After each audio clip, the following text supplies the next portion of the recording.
कुर्सी पे बैठने वालों को जमीन की अहमियत याद रहे, सच दिखाते हैं हम। सच का सामना में आपका एक बार फिर स्वागत है। हमारे अंदर बोलेंगे कि किला झोपड़ी के लिए अगर बिल्डर आया तो सबसे पहले आगे मैं आऊंगा। अभी 4 दिन पहले मीटिंग लिए और बोलते बड़ा मेहरबानी आपको झोपड़ी से जाना पड़ेगा, कॉलोनी में जाना पड़ेगा और इनकी जगह कोई दूसरा नहीं रहता। यही इनका काम था कि हिम्मत देना था, मैं तुम्हारे साथ हूँ और जो रहेगा कानूनी रोड पे मैं तुम्हारे साथ चलूंगा। और ये खुद पढ़ाकर निकले, माले बाबा हम खुद पढ़ाकर, नहीं उनकी कोई दुश्मनी नहीं, अल्लाह बेटा मेरे बड़े भाई है।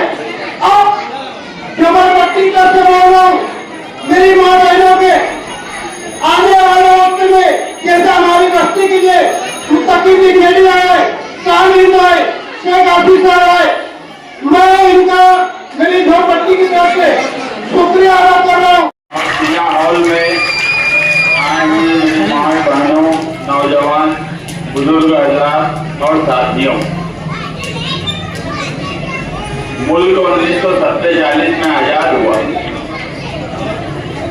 हमारा किला उससे पहले से यहाँ बना हुआ है और बताने वाले ऐसा बताते हैं कि 1947 आजादी के बाद से ही ये बस्ती की तारीख मिलती है बसने की, यानी इतनी पुरानी बस्ती बसी हुई है। पीछे भी कुछ साल पहले इसकी कई खबरें आई कि लोग आयुक्त में कुछ लोग गए, लोग आयुक्त ने ये फैसला किया, कलेक्टर के वहाँ मीटिंग हुई, कमिश्नर के यहाँ मीटिंग हुई, कई तरह की बातें चलती रही। आप सब भी देख रहे हैं कि मुल्क में फिरका परस्ती कितनी जोरों पर है और मालेगांव शहर को तो खुसूसी तौर पर टारगेट किया जा रहा है। पिछले दिनों जब किले के जिम्मेदारान हमारे पास आए तो मैंने उनसे भी पूछा और उससे पहले भी कुछ बातें मालूम थी कि कुछ लोग बोल रहे हैं कि अगले महीने में बस्ती तोड़ दी जाएंगी, नहीं तो 2 महीने में बस्ती तोड़ दी जाएंगी। तो मैंने उनसे भी यही पूछा कि आपको कैसे लगता है कि बस्ती तोड़ दी जाएंगी? अभी तो कोई ऐसी नोटिस नहीं आई या कोई कानूनी प्रोसेस हुआ है क्या? तो उन्होंने भी यही कहा कि इस तरीके की सब सरगर्मियां चल रही हैं। उन सरगर्मियों के बीच ईद के बाद मौजूदा एमएलए आए जो रुकन असेंबली है, जहाँ कानून बनता है, हमने वहाँ उनको भेजा है और भेजने में सबसे बड़ी ताकत आप लोगों की थी। यहाँ बैठी हुई मेरी माएँ बहनें, यहाँ बैठे हुए मेरे नौजवान साथी और तमाम ही जिम्मेदार, उन्होंने भी ये कहा कि ये बस्ती 1-2 महीने में टूट जाएगी। ये मुझे जिम्मेदार लोग बताए। अभी सल्लू भाई इधर वाले भी बोल रहे थे कि वो आकर खामोशी से ये बोलकर चले गए कि अपना इंतजाम कर लो। बताने वालों ने ये भी बताया कि कई मिसालें दी गई कि पूना में 7 किलोमीटर की बस्ती खाली कर दी गई और उसको जगह नहीं दी गई। बातों में कितनी सच्चाई है मुझे नहीं मालूम, मगर अगर सच्चाई होती तो कहीं ना कहीं मीडिया में आकर कुछ न कुछ बात होती। तो ये सब वजूहात बनी जिसकी वजह से हमें लग रहा है कि बस्ती पे आफत आने वाली है। जब कानूनी अदारे का आदमी आकर ये बोले तो कहीं ना कहीं जो फिरका परस्त बोल रहे हैं उनसे उनकी कोई बातचीत हुई होगी या उनको अधिकारियों की तरफ से समझा होगा, ये मानना चाहिए। अब क्या किया जाए? मैं बात आज बिल्कुल साफ करने आया हूँ। कोई ठगी छुकी बात करूंगा नहीं, कोई लाई लपेटी बात करूंगा नहीं, कोई बहुत मीठी मीठी बात भी करने नहीं आया। मुसीबत आई है आप लोगों पर। हमने ये शहर पर जब मुसीबत आई तो आसिफ शेख साहब और हमने एक कमेटी बनाई। उस वक्त जब ये लगा कि इस शहर की औरतें जेल जा रही हैं और उनको बचाने की जरूरत है, ऐसे वक्त में शहरियान के साथ खड़ा होना जरूरी है। कमेटी नहीं बनी होती तो आज कई दर्जन लोग जेल के सलाखों के पीछे होते। हमने वो लड़ाई यहाँ से लेकर सुप्रीम कोर्ट तक लड़ी। अब 2 महीना करीब हो गया तो हमें सुप्रीम कोर्ट से कामयाबी मिली और अब उस पर हम आगे चलेंगे। तो जब ये लोग हमारे पास आए, ये आसिफ शेख साहब के पास भी गए, मगर हमने पहले से तय कर लिया था कि किले के मामले में हमको नहीं कोई काम करना है। हम कोई भी काम करते हैं, मौजूदा एमएलए कुछ नहीं करने के बाद भी लोग ये मानते हैं कि उन्होंने काम कर दिया, या क्या दुआ तावीज करते वो आप जानो और वो जाने, मगर ये होता है।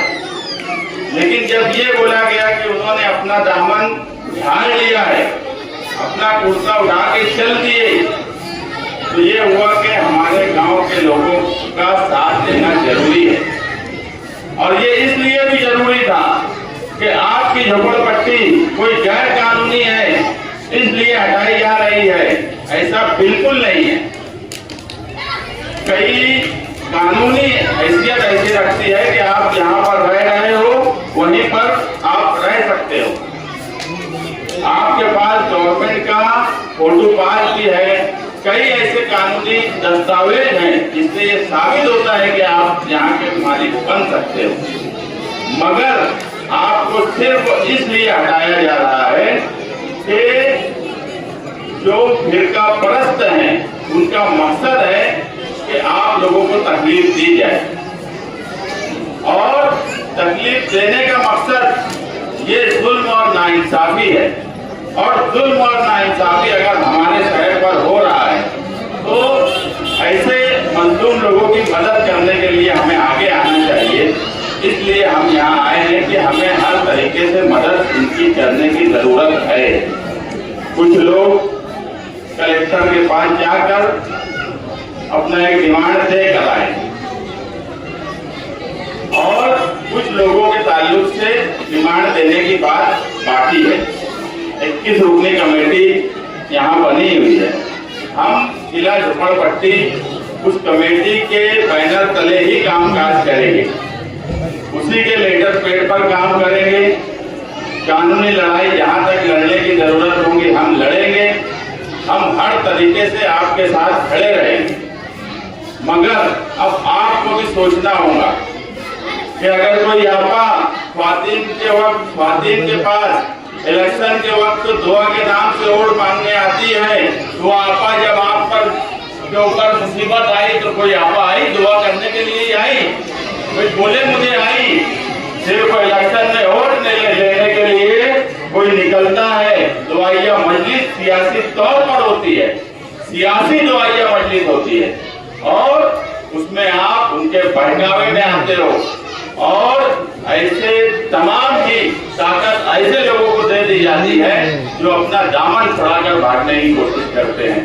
हमेशा कितना भी बड़ी सरकार हो, कितना भी जुल्म करने वाली सरकार हो, उससे लड़ने की ताकत बहरहाल लीडर के अंदर होना ही चाहिए। अगर वो ताकत नहीं है तो वो लीडर कोई काम नहीं। मैं किसी की बुराई करना मकसद नहीं है, हमको आगे क्या करना है इसलिए हम यहाँ जमा हुए। एक बात तो इस मीटिंग से मैं ऐलान कर दूं ताकि सरकारी अमला, पुलिस डिपार्टमेंट और जो भी लोग यहाँ पुलिस डिपार्टमेंट के भी लोग आ गए, कोई प्रचार तुम्हारी मीटिंग का नहीं हुआ, मगर फिक्र बहुत है उनको भी, आप लोगों की। वहाँ 4 लोग खड़े हैं, वो भी सुन ले कि एक फैसला तो हम यहाँ से करके जाएंगे कि घरकुल योजना जो 11,000 कॉलोनी बनी है, बार बार बोला जाता है कि वहाँ शिफ्ट कर देंगे, वहाँ हम कतई नहीं जाएंगे। हाथ उठाकर सब लोग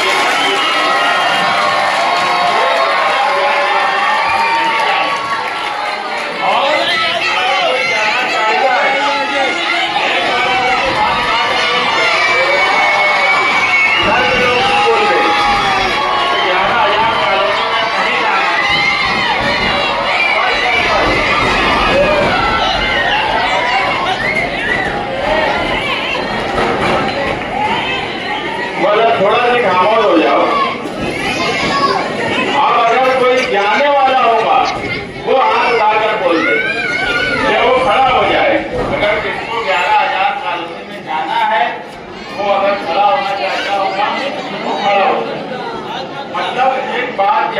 स्तर का एक फैसला हो गया कि हम 11,000 कॉलोनी में कतई नहीं जाएंगे और इस फैसले के साथ हम लोग आपके साथ हर तरीके से खड़े रहे।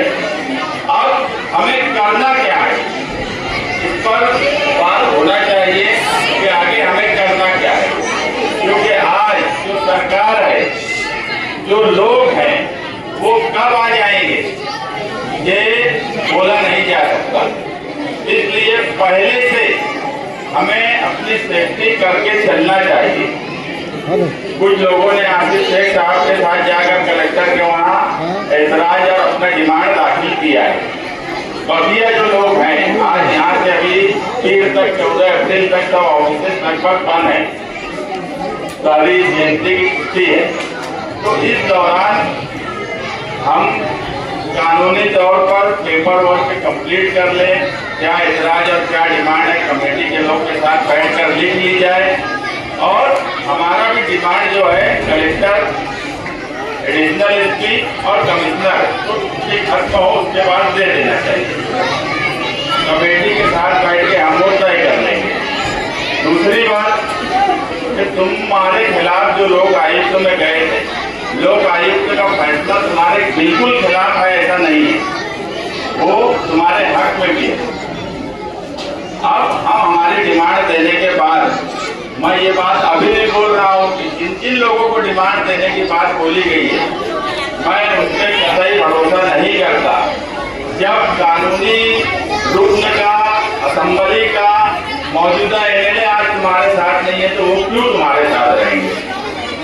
हम भी लोग आयुक्त में अपना एक पिटीशन फाइल करेंगे कि हमने ये डिमांड की है, हमको ये चाहिए और हम वहां पर किले के अंदर की जो अतिक्रमण है उसकी भी बात बोलेंगे।